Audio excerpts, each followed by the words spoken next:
You wake up in 10,000 BC. No walls, no fire yet, just cold ground and the sound of something moving in the reeds nearby. Your first thought isn't fear, it's math you didn't know you could do. How many days do I have left? The honest answer would break most modern people. But the real answer is stranger than you think, and almost nobody gets it right. Here's the number everyone quotes. Average life expectancy at birth in the Stone Age, around 30 years old. That sounds like a death sentence. It sounds like you'd be ancient at 25 and gone by 30. But that number is a trap, and understanding why it's a trap changes everything about how you'd actually live. Rachel Caspari, a paleoanthropologist, spent years studying something most researchers ignored. She examined fossil teeth from ancient skeletons across Europe.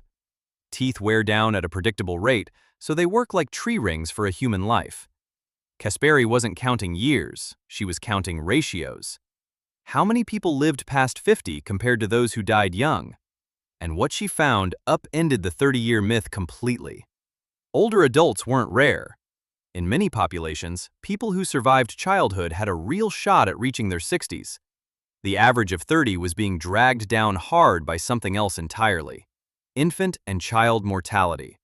If you survived to age 15 in the Stone Age, your odds of an old age weren't nearly as grim as the headline number suggests. The danger wasn't aging, the danger was arriving. So picture the real gauntlet. You're born. That's the first shock beat, and it's brutal. Something like a third to half of children in prehistoric populations didn't make it to adulthood. Disease, infection, accidents, childbirth complications for the mothers too.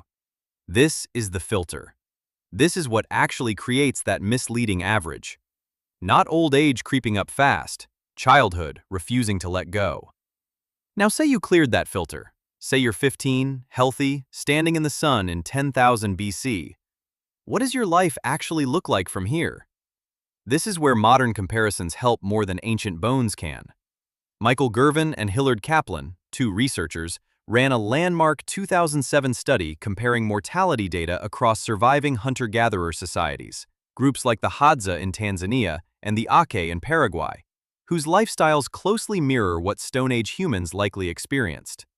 Their finding was almost boring, in the best way.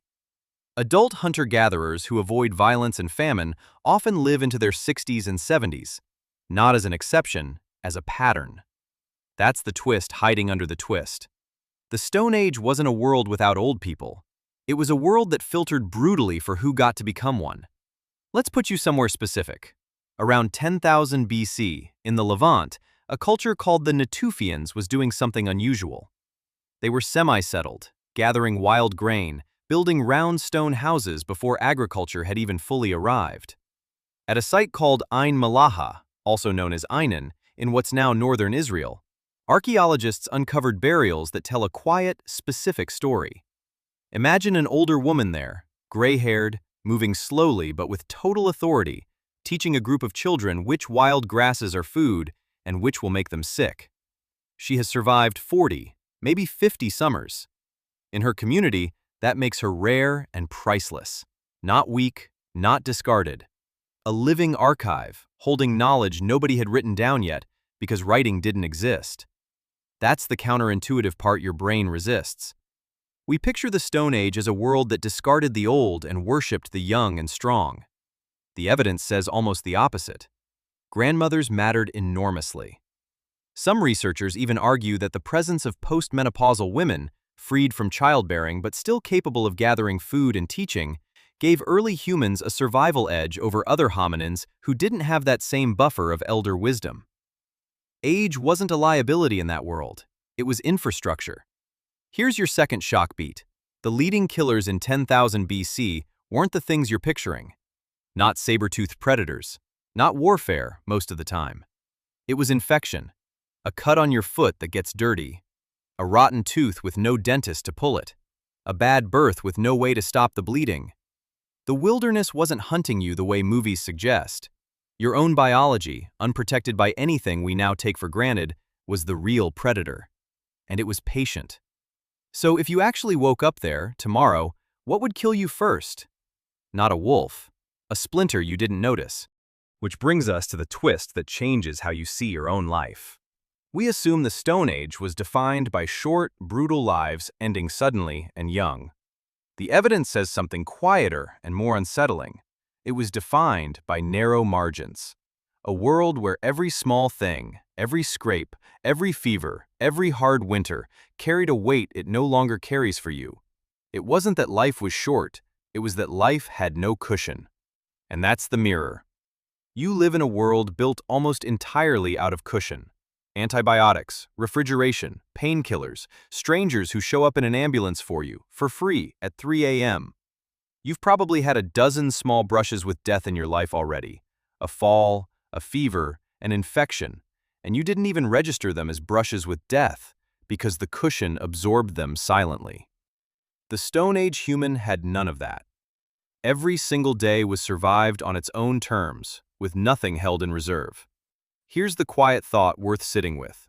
We complain about stress in a world that has removed almost all the actual danger. Your ancestors would have traded every comfort they never had for 1 week of your access to clean water and antiseptic. And you'll spend today worried about an email. That's not a guilt trip. It's just the strange math of being human now. We inherited nervous systems built for a world of narrow margins, and we're running them in a world of enormous cushion. And the mismatch is where most modern anxiety quietly lives. So no, the Stone Age wasn't a world of people who died at 30 like clockwork. It was a world where children fought brutal odds just to become adults, and the adults who won that fight often lived long, useful, respected lives, teaching, gathering, remembering, becoming the exact thing every functioning tribe needed most. Longevity wasn't rare back then. Surviving long enough to earn it was. You wake up in 10,000 BC. No walls, no fire yet. Just cold ground and the sound of something moving in the reeds nearby.